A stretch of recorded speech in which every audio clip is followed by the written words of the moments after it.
नमस्कार दोस्तों, मैं आपका दोस्त सुंदरनारायण जोशी एक बार फिर से हाजिर हूं एक नए विषय के साथ में। आपको दिख रहा होगा पीछे ईगल का पोस्टर। ये ईगल आज का हमारा टॉपिक है। इनसे हम क्या सीख सकते हैं, इस पर हम बात करेंगे। लेकिन उससे पहले मैं आपको एक गुड न्यूज देना चाहता हूं।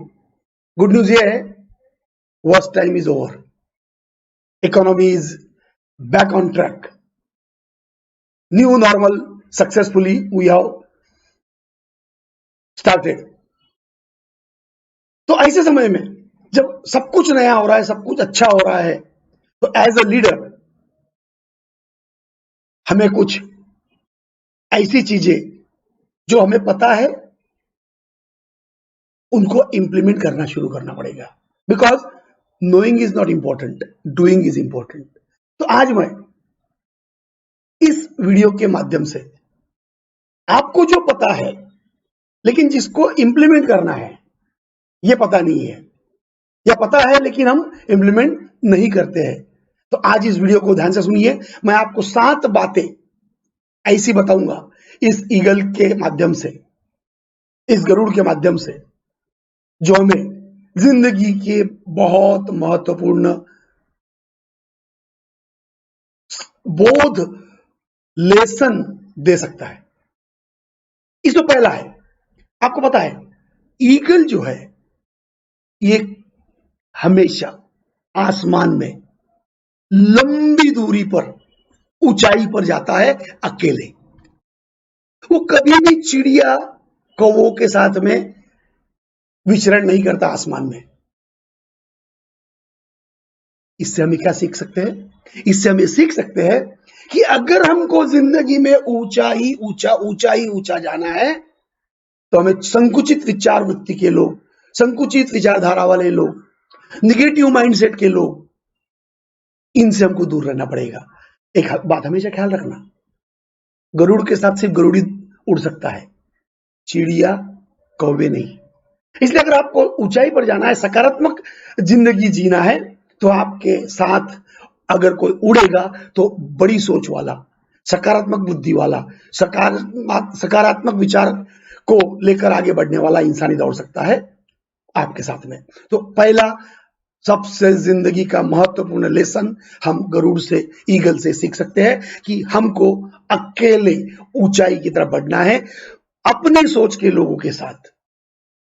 दूसरा, इस ईगल से हम ये सीख सकते हैं, वो चाहे कितना भी ऊंचाई पे हो, ईगल का नजर इतनी तेज होती है कि वो 5 किलोमीटर ऊपर से भी अपने शिकार को देख सकता है, उस पर लक्ष्य केंद्रित कर सकता है, और चाहे कितनी भी बाधा आ जाए उसका ध्यान उस शिकार से नहीं हटता, और वो आसमान से 5-7 किलोमीटर की दूरी से नीचे उतरकर अपने भक्ष्य को ऊपर हाथ में लेकर फिर से उतनी ही तेजी से आगे बढ़ जाता है। ये ईगल की क्वालिटी हमें ये सीख देती है कि जब हम अपने ध्येय के प्रति एकाग्रचित्त होकर काम करते हैं तो चाहे लाख तूफान आए, हमारा ध्यान विचलित नहीं होना चाहिए। हमारा गोल जो है उस पर हमारी नजर टिकी होनी चाहिए। अगर वाकई में जिंदगी में आपको कामयाब होना है तो ईगल की दृष्टि हमारी होना चाहिए एज अ लीडर, क्योंकि परेशानी आएगी, रुलाएगी, तड़पाएगी, भटकाएगी, बट एज अ लीडर न सिर्फ हमारा ध्यान हमारे गोल पर केंद्रित होना चाहिए, बल्कि हमारे साथ में जो हमारी टीम है, जिनको हम फ्यूचर लीडर बना रहे हैं, उनको भी ये सिखाना पड़ेगा कि जिंदगी में जो गोल हमने सेट किया है उसको अचीव करने के लिए चाहे जितनी भी दिक्कतें आए, तूफान आए, हमको आगे बढ़ना है। तीसरा, ये गरुड़ हमें सिखाता है, ये कभी जिंदगी में रेडीमेड भक्ष्य पर अपनी जिंदगी नहीं जीता। ये हमेशा ताजा शिकार करता है, अपना खुद शिकार करता है। ये मरा हुआ मांस नहीं खाता, वो खुद हंट करता है, खुद शिकार करता है और खुद अपने शिकार का भोजन करता है। ये हमें क्या सिखाता है कि हमारा पास्ट परफॉर्मेंस जो है ना, जिसके लिए हमको तालियां पड़ चुकी है, उसमें जिंदगी मत बिताओ। पास्ट परफॉर्मेंस हो गया, उसके लिए तालियां पड़ चुकी है, उसका रेम्यूनरेशन मिल चुका है। अब अगर जिंदगी में आगे बढ़ना है तो पास्ट परफॉर्मेंस से लेसन लेकर हमें नए ऊंचाई पर पहुंचना है, नए आयाम स्थापित करना है, नए कीर्तिमान स्थापित करना है। और इसके लिए क्या करना है, हमें नई नई अपॉर्चुनिटीज को आइडेंटिफाई करना पड़ेगा, नए चैलेंज को एक्सेप्ट करना पड़ेगा। जिंदगी हमारा हर रोज एक नया इम्तिहान लेती है, उसके लिए तैयार रहना पड़ेगा। तो एज अ लीडर परफॉर्मेंस हमारे दिमाग में पास्ट परफॉर्मेंस जाना नहीं चाहिए, उनसे हमको प्रेरणा मिलनी चाहिए और प्रेरणा लेकर हमने इस जिंदगी में आज के दिन में कुछ नया हासिल करना है। तो ये हो गया तीसरा। इसी प्रकार अगर हम आगे बढ़ते हैं तो आपने देखा होगा जब आसमान में घने बादल छाते हैं, तूफान आता है, तो सारे पंछी जो होते हैं ना, चिड़िया, कौवे, छोटे पंछी, ये आसरा ढूंढते हैं पत्तों के बीच में। जबकि ईगल जो होता है, ये ईगल बहुत प्रेरित होकर, बहुत उत्साहित होकर, फुल इंकरेजमेंट के साथ में ऊंचाई ऊंचा ऊंचाई ऊंचा ऊंचाई ऊंचा आसमान में उड़ाई लेता है और एक निश्चित ऊंचाई पर जाने के बाद अपने पंखों को विराम देता है और उस तूफान की जो गति है उसका फायदा लेते हुए पूरे आसमान का चक्कर लगाता है। ये क्वालिटी हमें एज ए लीडर ये मौका देती है कि जितनी दिक्कतें आएगी, परेशानी आएगी, तूफान आएगी हमारी जिंदगी में, वो हमको मजबूत करेंगे। उस हर्डल्स को, उन ऑब्स्टेकल्स को ऑब्स्टेकल न मानते हुए हम अगर अपॉर्चुनिटी मानते हैं और उस ऑब्स्टेकल में अपने आप को गंभीर रखते हैं, स्थिर रखते हैं, वहां डगमग नहीं होते हैं, वहां हमारा ध्यान विचलित नहीं होता है, तो हम एक ऐसे मुकाम पर पहुंच सकते हैं जहां पर हम अपने पंखों को विराम देकर भी तूफान की जो गति है उस गति का लाभ लेते हुए अपने आप को ऊंचाई पे उठा सकते हैं। तो दोस्तों, जब भी आपकी जिंदगी में ऐसे अंधेरा आए, ऐसे तूफान आए, तो आसरा ढूंढने की बजाय अपने आप को इतना मजबूत करो कि उस तूफान को चीर कर आसमान की बुलंदी पर पहुंचो। वो आपका इंतजार कर रहा है, वो आपकी खरी शक्ति है। और वो शक्ति का उपयोग अगर हम करते हैं तो ये हम अपने लीडर्स होने के नाते अपनी टीम के लिए भी एक आदर्श प्रस्तावित करते हैं।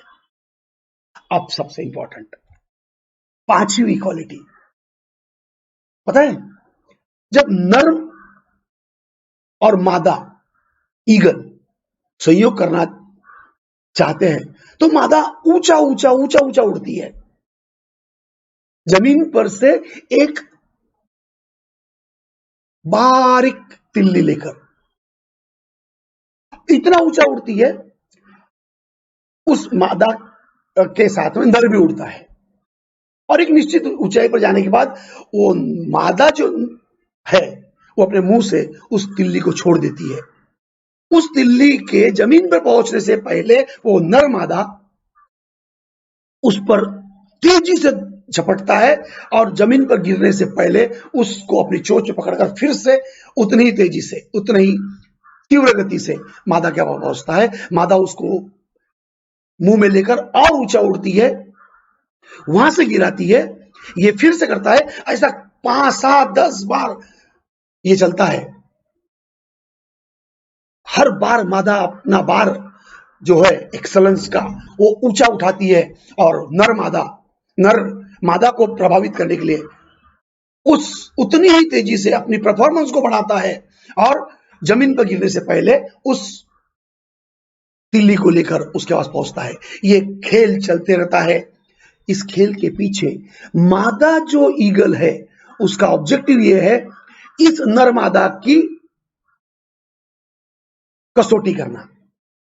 किस कसौटी करना? चिकाटी कितनी है, डेडिकेशन कितना है, अफर्मेशन कितना है, डेडिकेशन कितना है, और सबसे बात इंपॉर्टेंट, ये मेरे लिए कितना अफेक्शनेट है, ये चेक करना। ये बहुत इंपॉर्टेंट लेसन हमको नर और मादा के सहयोग के माध्यम से मिल सकता है दोस्तों, कि आज के तारीख में जब हम किसी से मिलते हैं ना, तो उसके प्रेजेंटेशन पे मत जाइए। Don't go by perception, don't go by presentation, जज their qualities, test whether they are ethical और नॉट। शॉर्ट टर्म सक्सेस के लिए इथिक्स को छोड़ने वाले लोग एक दिन जिंदगी में आपको भी लेकर डूब जाएंगे। ये ख्याल रखना। एज ए लीडर कामयाब होना आपका प्रथम कर्तव्य है, बट कामयाबी के लिए इथिक्स, प्रिंसिपल से समझौता करने वाले लोगों की टीम आपकी अगर है, तो आप जिंदगी में कभी भी उस मुकाम पर नहीं पहुंच सकते, और गलती से पहुंच गए तो टिक नहीं सकते। बिकॉज किसी भी मुकाम पर पहुंचना आसान है, मुकाम पर टिके रहना मुश्किल है। तो अगर वाकई में long term relationship, long term legacy आपकी टीम की बनाना है, तो आपको परसेप्शन और पर लोगों को परखने की बजाय, perception may be right, may be wrong, because it's based on certain assumptions,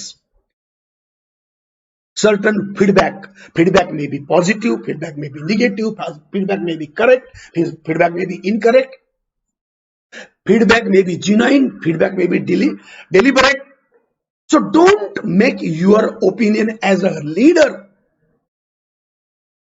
your decisions on based on the perceptions. Test yourself, cross check at your end, and then go for it.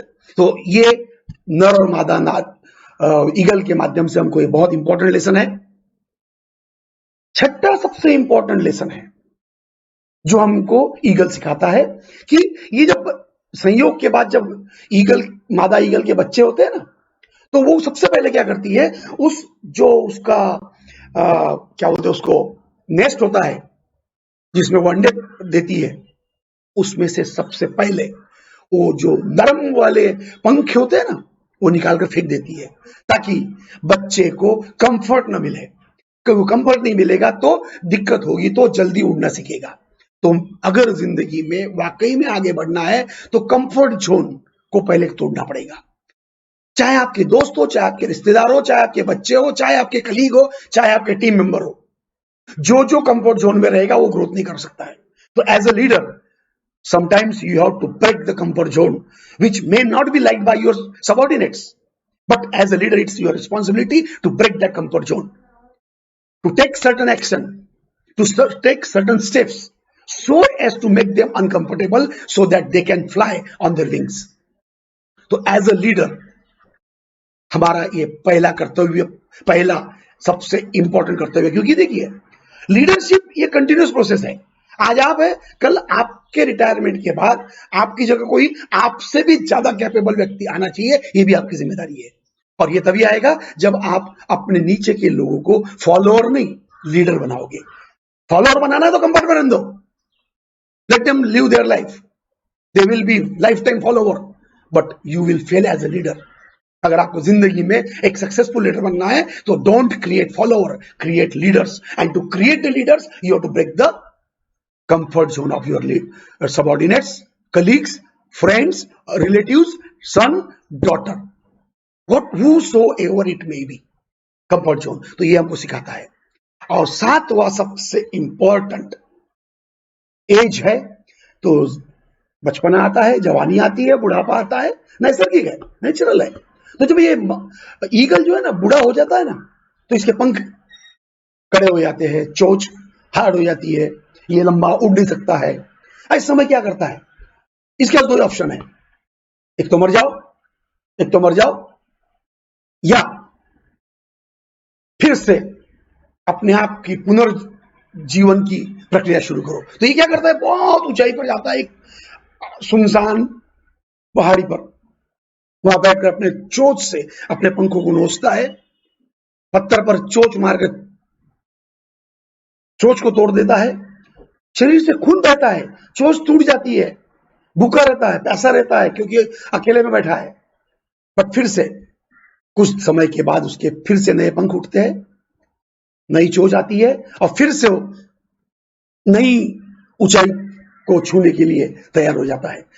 तो as a leader, अगर हमको नई पीढ़ी के साथ में कंधे से कंधा मिलाकर चलना है ना, तो हमें नई पीढ़ी के साथ में ज्ञान अर्जित करना पड़ेगा, नए स्किल सीखना पड़ेगा, नई टेक्नोलॉजी को अडॉप्ट करना पड़ेगा। जैसे मुझे पहले कंप्यूटर चलाना नहीं आता था 2000 तक के, सन 2000 तक, बट 2000 के बाद मैं सीखा।